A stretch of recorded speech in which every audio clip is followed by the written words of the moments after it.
গতকালকে এক বৃদ্ধ লোক বলেছিল যে মহল্লার ছেলে আব্বাস।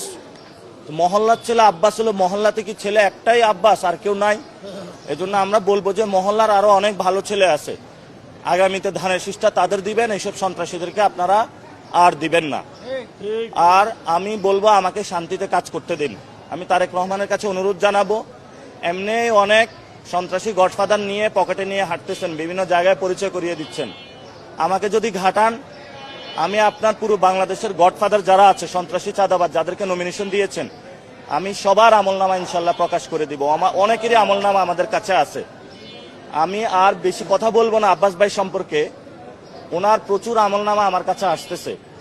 আমি ওনাকে একটা সুযোগ দিয়েছিলাম যে উনি দ্রুত গতিতে সংশোধন হবেন, জনগণের টাকা জনগণের কাছে ফেরত দিবেন এবং তারপরে সংশোধন হয়ে নতুন বাংলাদেশ গঠনে উনি আগ্রহী হবেন।